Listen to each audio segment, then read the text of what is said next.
deal with airplane peanuts. This is it, the Mecca.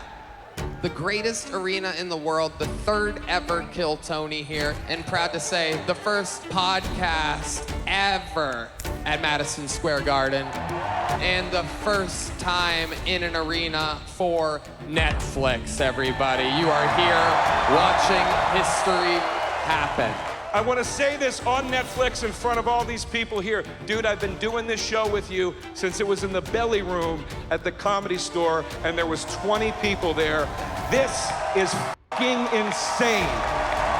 Good night. God bless. Kill Tony forever. 132 days after their debut episode on the largest streaming platform in the world, Tony Hinchcliffe returned to the most famous arena on Earth with Mark Normand, Matt Rife, and the Legends Bucket to record the second installment of Kill Tony for Netflix, along with a stand-up showcase of his own where the comedian officially announced a massive extension with Netflix for 12 more episodes of the podcast that will be released once a quarter over the next 3 years. Last night, Tony put on a stand-up show called The Killers of Kill Tony, but prior to that, the last time he was in this arena was for the infamous joke at the Trump rally. Is this your first time wearing those suits?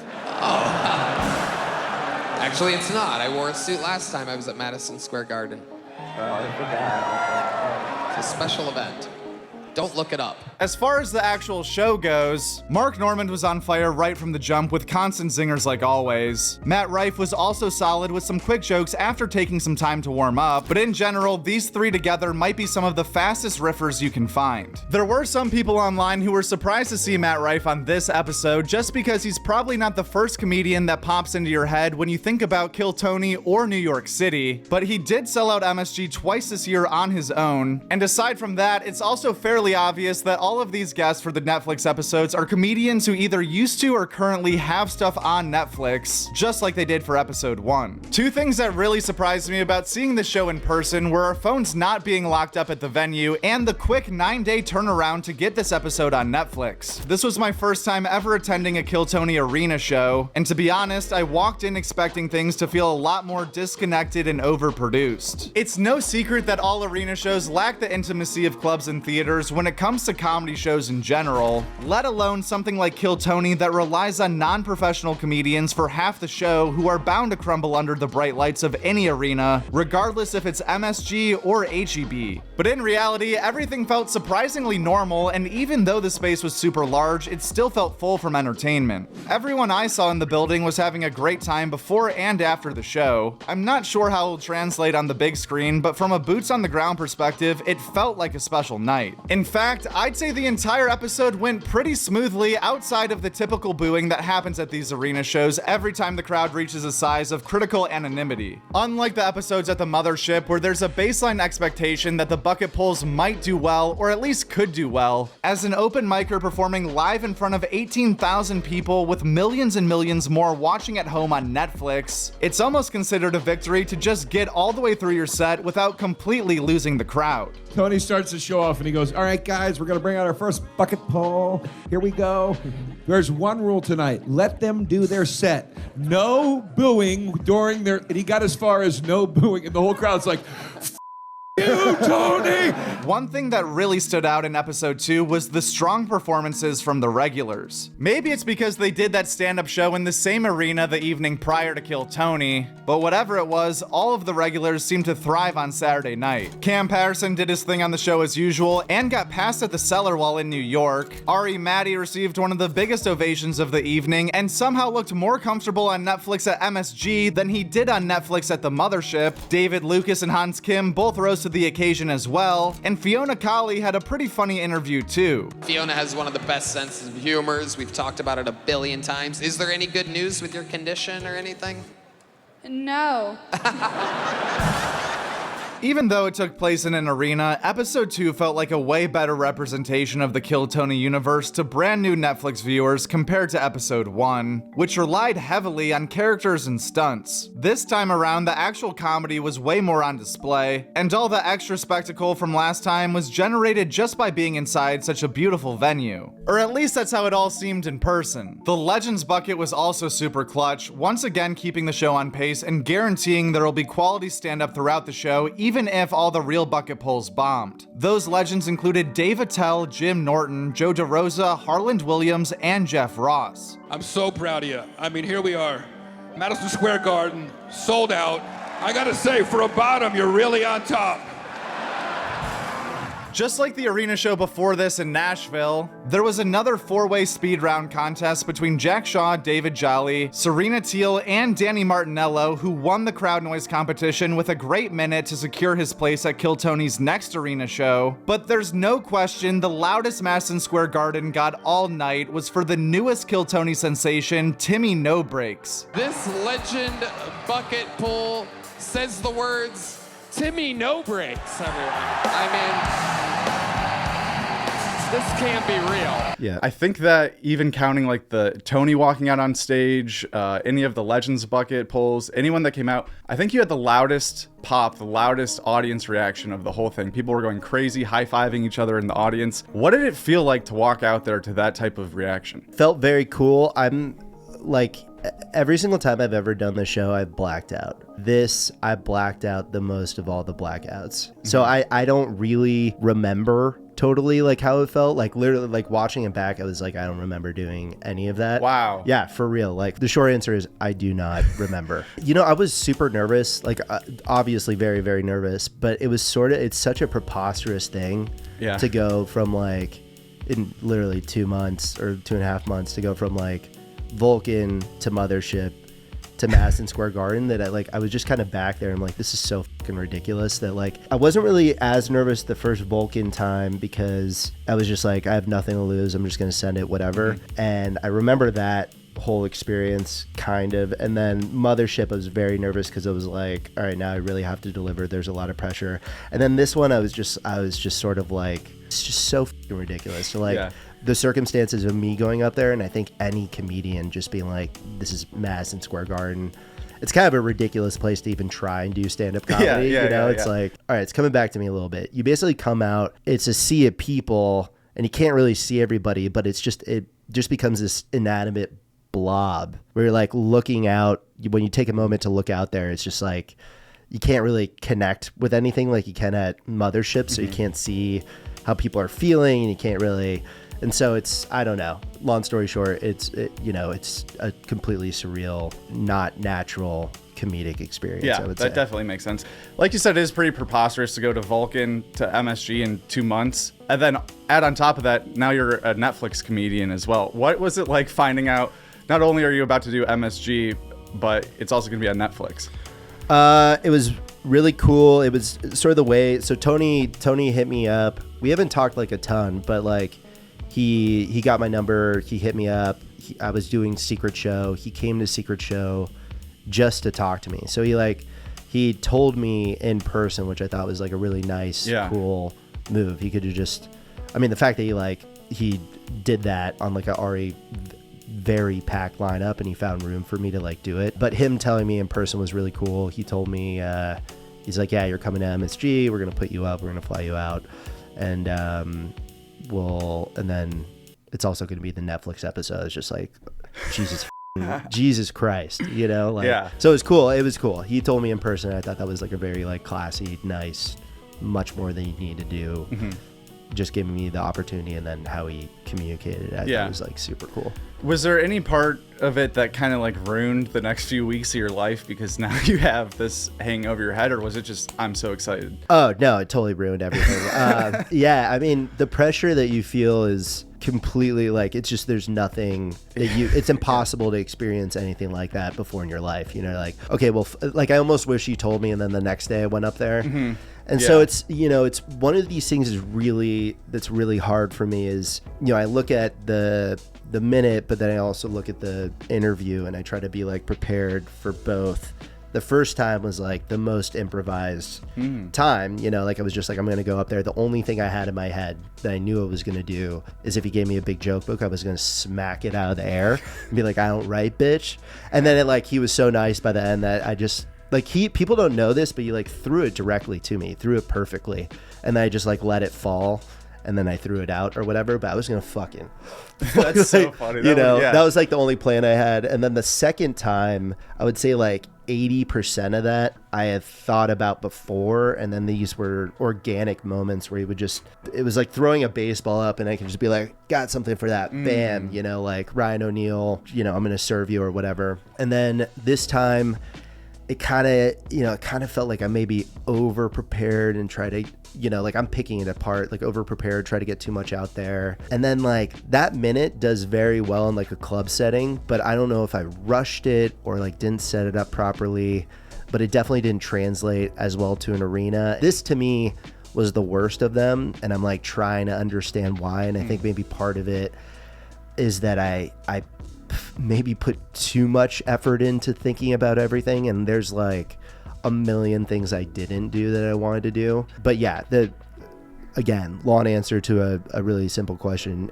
You're a fucking mess. Yeah. Like you're just like, all you can do is think about it, plan everything, overthink things, make things worse because you're overthinking things, all that. Yeah. What were some of the things that you didn't get to or left off the table for MSG? Yeah, the two things that come to mind. So like I wanted like my entire like idea for it, and like I work with this friend of mine like on it. He's like, he had this idea of me pointing to the audience and being like, when I say repeat after me, and then I would yell gayo, like when I point at you, say that, and I'd be like, not yet, and then it would just be like on the table for at any point I could be like, Tony is gay, and then point at them. Yeah. Or like if somebody else roasted me, I could do that. So I really wanted to do that. I thought that would be fun. And then the other one I really wanted to do was, if you asked me another question, I'd be like, all right, before I answer this question, I want everybody in the pit to stand up, separate. All right, when this answer drops, I want you to run at each other and mosh. 3, 2, 1. Yeah, been doing pretty good. And then I would just like insist that everybody in the audience was like actually freaking out and moshing. And then if the camera guy shot a shot, I'd be like, what the are you doing, camera guy? Fucking film me. If you can't see at home, they're fucking moshing right now. They would have done it, dude. You had them in the palm of your hand. Yeah. People were high-fiving when they just said your name in the audience. That's so cool. Crazy. That's so cool. Mark Norman, Matt Rife were on the panel. As far as Timmy No Break's best situation, who would your dream panel be that you would think would be like, oh, this would be fun to riff with this guy, or he'd really get what I'm doing? Mark is like, I think super, super good for that show. He's like a comedic savant, like the fact that he's able to get out as many jokes on the fly as he does is like one of the most impressive things I've ever seen any guest do. And then Matt Rife is like, he gets out good jokes, and he's also just like super nice and super positive. So I thought it was like a great panel for the show. I think like for this character though, like having like an Adam Ray or like an Adam Ray, I think would be perfect. Harland? Harland would be perfect. Yeah, Harlan would be perfect. I think it would just be like a really fun back and forth. So have you heard from anyone after the Netflix episode that didn't know about the YouTube episodes or anything? How is there a bigger reach on Netflix? Can you feel that? Yeah, it's been less through Netflix. Oh, wow. Yeah, it was more on YouTube. Yeah, I don't know. I think just the fact that like YouTube is like on the internet and like you could post like clipped up. Yeah, more clipped up and stuff like that, I think. But also, I don't think it was as strong of a performance, and I also think like the novelty of like the whole Timmy No Breaks thing isn't like it was. I think there's like multiple variables in that, but from what from the people I've talked to, I think the bump that you get from Netflix is not as big, ironically, as the bump that you get from like the YouTube stuff. Did you have a chance to do any other shows while you were in New York? Yeah, I did too. I did one at St. Mark's Place, which is called like the Big Book Club. So I think the idea for the show is just people that have gotten like a big joke book. And then I did one at this place called Sesh Comedy, which is kind of like a Black Rabbit type place in New York. Both very cool. Did you meet any New York City comedians? How is their like scene that you got to see a little bit of compared to Austin? So like the Big Joke Book show is just all Austin guys basically. The Sesh show was some Austin guy, like I followed Danny Marinello that was on. Yeah.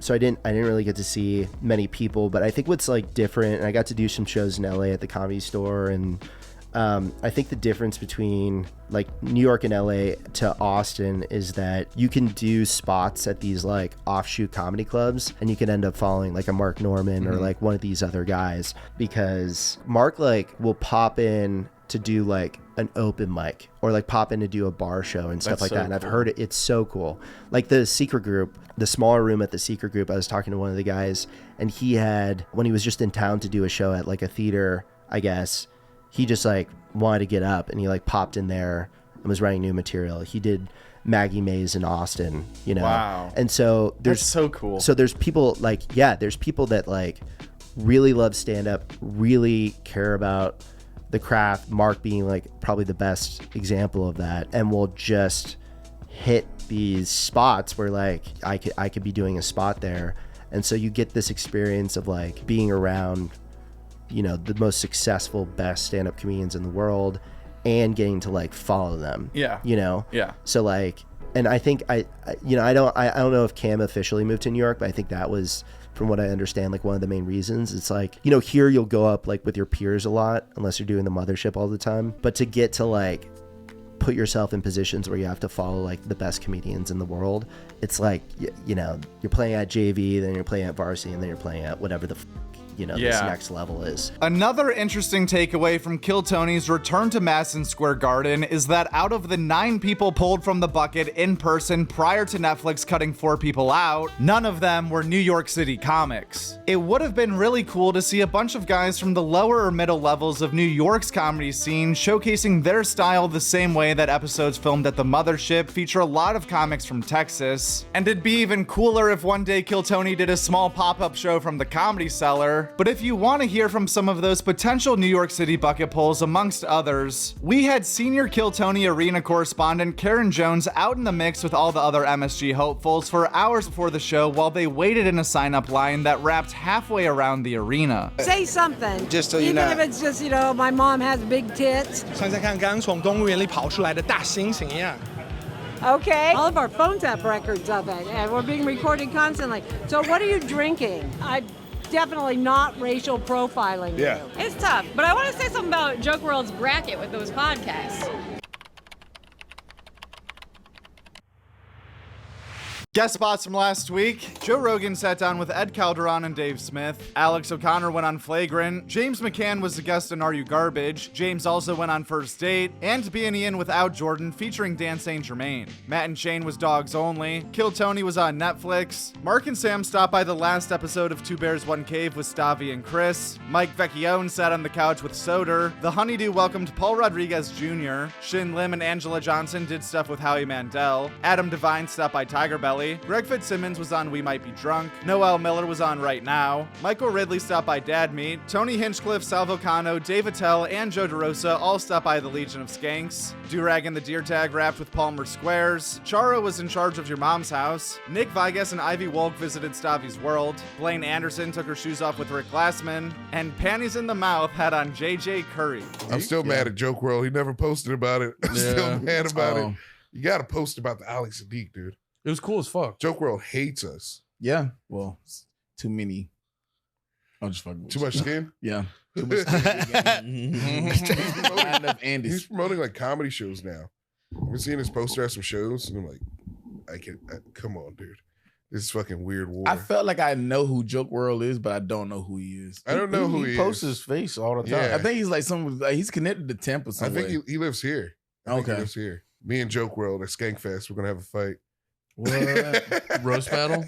No, we're gonna do a boxing match. This past weekend with Theo Von was a solo episode. Eddie Pepitone had a taste of Whiskey Ginger. Dusty Slay took a ride on the Harland Highway. Story Wars was a battle between Sam Tripoli, Josh Potter, and Mayhem Miller. Aaron Weber sat in the way back. Robbie Hoffman broke bread with Tom Papa. Kevin Iso and Reggie Conquest beat Trippin'. Jeff Foxworthy stopped by Burtcast. Sagday DePod had on Rosebud Baker. Maddie Smith applied for co-host Wanted. Bobby Lee went on Jet Fuel with Jesse Jetski Johnson. Jackie Fabulous stopped by You Know What Dude. Dr. Joseph Manning attended Camp Gagdon. Burbs Bros had on Devon Walker and Christina Hutchinson. Yonder Wizard stopped by Ridley Radio Ridley. Brendan Saglow was on Beautiful Boys. Fiona Colley was on Jim Norton Can't Save You. Tim Smith rode in the Dynamite Rocket Ship. And Tuesdays with Stories, Son of a Boy Dad, The Tim Dillon Show, Cockfight, Solid Show, Chubby Behemoth, History Hyenas, Stuff Island, Madhouse with Maddie Smith, Duncan Trussell Family Hour, Rough Week, and Bad Friends all did not have guests. As far as numerous new stand-up comedy specials that are either out right now or coming out soon. Ralph Barbosa, Planet Bosa premiered on Hulu, Jim Jeffries' Two-Limb Policy came out on Netflix, and Josh Wolf, The Campfire Special, Beth Stelling, The Landlord Special, and Finlay Christie, Or a Farmer are all currently on YouTube. We also have a few new projects that are set to come out next month. Starting off on September 1st with James McCann, Black Israelite, coming to YouTube. On September 12th, Andrew Santino, White Noise will come out on Hulu, which is the same day as Larry the Cable Guy, It's a Gift on Prime Video. 1 week later, on September 19th, Gianmarco Ceresi, Thief of Joy comes out on YouTube, and Theo Von announced he'll be filming his next special at the Beacon Theater in New York City. And not technically stand-up specials, but there is brand new comedy out right now from Jeffrey Asmus, Josh Johnson, Adam Ray, and Mike Ryan, plus a new episode of Roast Battle from the Comedy Store, and the pilot episode of Barstool's first scripted series, Les Mascots, debuted on the Out of Order channel. And last but not least, if you want to check out the rest of our interview with Timmy No Breaks, all of the footage not used in this video can be found on www.patreon.com/jokeworld. In fact, every interview we've ever done on this channel has had tons of leftover moments and questions that just didn't fit the main topic of the video. So actually, there's tons of exclusive footage from all the different comics we've sat down with over on Patreon for just $1 a month when you use code MSG. But either way, that is all the comedy news we have for you this week. Thank you for watching another video right here on Joke World, and keep an eye out for the next few videos coming out on this channel, which I'm pretty sure is going to be a recap video from Dave Chappelle's birthday show in Yellow Springs, Ohio, and the Best of the Month compilation for August of 2025. Press subscribe right now if you don't want to miss those videos, or don't press subscribe if you do want to miss those videos, I guess, but that would be pretty weird to watch this entire video down to the bone and then at the last second go, you know what, I'm all set.